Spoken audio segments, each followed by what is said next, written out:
Bien, sea usted muy bienvenido a una nueva clase de EFSEP, Escuela de Formación Cristiana Evangélica y Discipulado. Quien te habla es el pastor Roy Resen y quiero decirte que estamos en la materia Teología 1 y este video que vamos a grabar el día de hoy, como siempre me gusta aclarar, es un breve resumen de la clase dictada en Martínez 1280 de la ciudad de San Nicolás, donde funciona la Escuela Teológica EFSEP.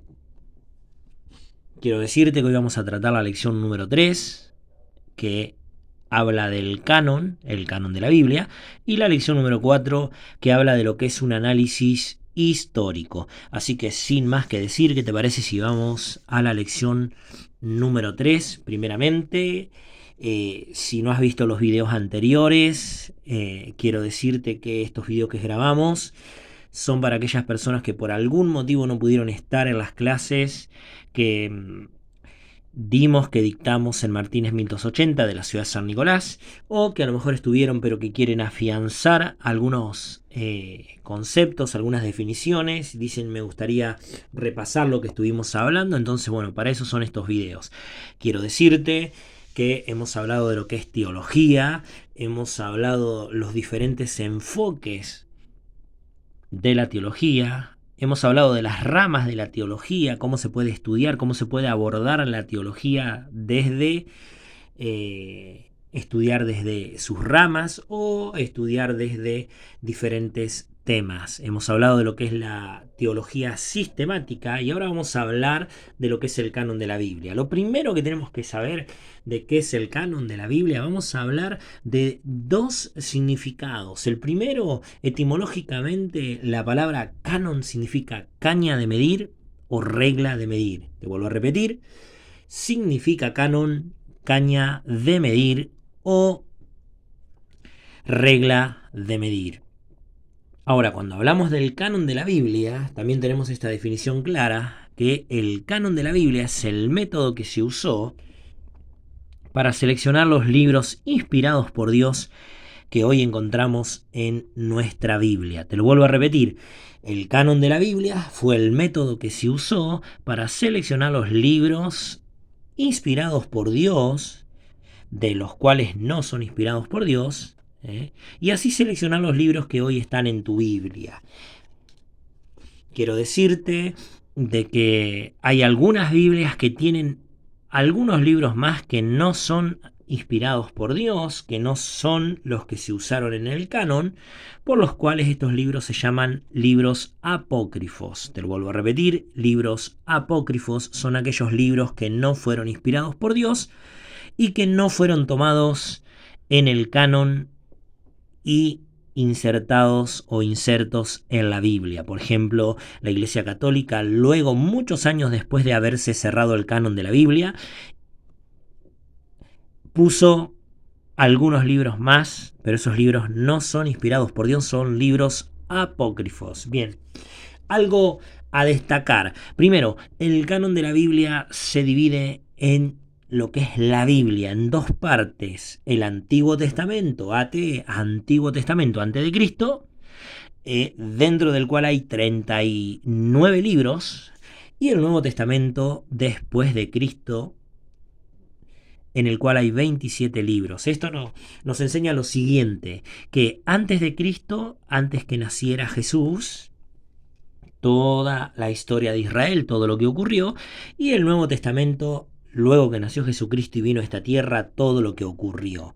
Entonces, te lo vuelvo a repetir, el libro de la Biblia tiene 66 libros, de los cuales 39 están en el Antiguo Testamento y 27 están en el Nuevo.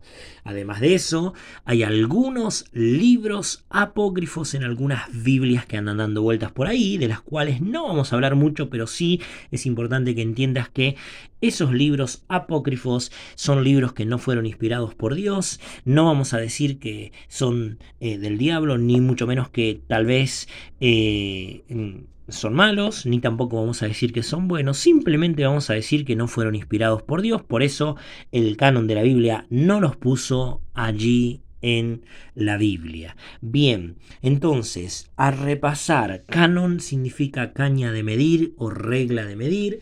El canon de la Biblia es el método que se usó para formar la Biblia y seleccionar cada libro inspirado por Dios y meterlo dentro de la Biblia. El canon de la Biblia está compuesto por 66 libros, de los cuales 39 están en el Antiguo Testamento y 27 están en el Nuevo Testamento. Y es importante entender que hay algunos libros apócrifos dando vuelta por ahí en algunas Biblias, como por ejemplo la Biblia católica, de las cuales nosotros no tomamos esos libros como libros de la Biblia, ya que el canon los rechaza. ¿Qué era el canon? El canon era el método que Dios le dio al hombre, el método que se usó para poder seleccionar los libros inspirados por Dios. Bien, esto ha sido la lección número 3 de la materia teología. Vamos a pasar a la lección número 4, la cual nos habla de un análisis histórico. Hemos hablado lecciones anteriores de lo que es un análisis temático, que era analizar algo por tema. Ahora vamos a analizar la teología, pero por historia. Un claro ejemplo de un análisis histórico es la historia de Esteban, por ejemplo. Esteban, el libro de Hechos de los Apóstoles, dice la Biblia que crecía mucho el evangelio, entonces seleccionaron diáconos para que puedan servir en las mesas, y Esteban era uno de ellos, lleno del Espíritu Santo, predicaba la palabra con denuedo, predicaba la palabra con unción. Entonces él es acusado y es apedreado, pero antes de ser apedreado, él utiliza lo que conocemos como teología histórica o análisis histórico, y él comienza a hablar y dice: varones, ustedes que están aquí, quiero contarles. Y él comienza a contar y cuenta, hace un análisis histórico de todo lo ocurrido, el Dios de Abraham, el Dios de Isaac, y comienza a hablar y muestra a través de la historia por qué Jesucristo era y es el Cristo. Algo importante a entender, y por qué es necesario muchas veces estudiar a través de la teología histórica o el análisis histórico, es porque, por ejemplo, muchos predicadores dicen Dios de Abraham, Dios de Isaac y Dios de Jacob. Según la genealogía, debería de ser Dios de Abraham, Dios de Isaac y Dios de Esaú, ya que Esaú era el primogénito y no Jacob. Pero aquellos que hemos hecho un análisis histórico, aquellos que conocemos la historia, sabemos que Esaú le vendió la primogenitura a Jacob. Por esas razones que hoy decimos Dios de Abraham, Dios de Isaac y Dios de Jacob.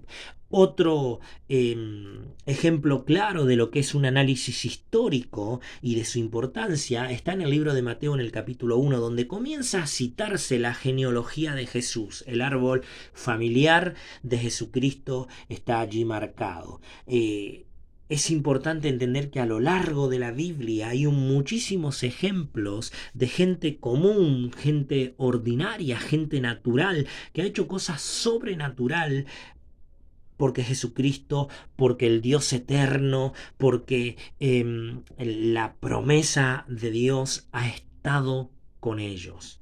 Entonces podemos ver a Abraham, a Isaac, a Jacob, a David, a Sansón, muchas personas, muchos personajes bíblicos que han marcado una historia. Esta historia quedó registrada para un ejemplo.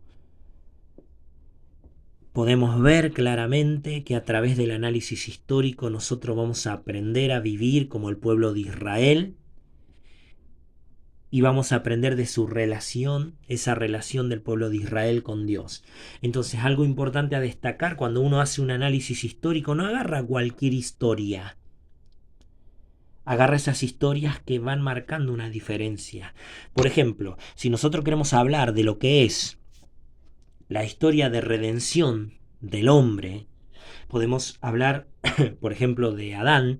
Cuando Adán peca, el Señor, dice la Biblia, que él mata a animales por primera vez y los cubre con pieles. Ahí tenemos el primer sacrificio. Luego, más adelante, vemos, ya que Dios habla con Abraham, como dice su palabra, y ya comienza a haber una relación donde Abraham comienza a ofrecer sacrificios. Si vamos un par de años más adelante, vemos a Moisés con una ley donde se establece que a causa del pecado que el hombre cometía tenía que sacrificar un cordero sin manchas, un cordero puro, un cordero para que Dios perdone esos pecados. Y así podemos ver la historia, ¿no? Más adelante vemos a David y bueno, y llegamos a Jesús, dice la Biblia que no alcanzaban los corderos, no alcanzaban los sacrificios, entonces tuvo que venir el cordero inmolado en la cruz del Calvario. Entonces podemos ver a lo largo de la historia bíblica, del análisis histórico, grandes secretos para estudiar la teología. ¿Qué quiere decir esto? ¿Tenemos que estudiar solo a través del análisis histórico? No, por supuesto que no, pero sí es necesario conocer la historia. Por eso, nosotros en la Escuela Teológica y en el Ministerio Pentecostal Jesús Te Ama, enseñamos y animamos a las personas que puedan seguir el plan que tenemos para leer la Biblia en un año, para poder conocer las historias, para poder conocer las diferentes historias que están en la Biblia, para luego poder hacer todo un análisis, todo una exégesis, pero el primer paso es conocer. Bien, esto ha sido la lección número 3 y la lección número 4 de la materia Teología 1. Quien te habló es el pastor Roy Resen y como siempre digo, esto es un breve resumen de lo que es la materia Teología 1. Si querés la clase completa, recordá que la estamos dictando en Martínez 1280 de la ciudad de San Nicolás, Argentina. Que Dios te bendiga, que Dios bendiga tu ministerio y recordá que si querés conocer de Dios tenés que escudriñar las Sagradas Escrituras. Nada más, será hasta la próxima, que Dios te bendiga.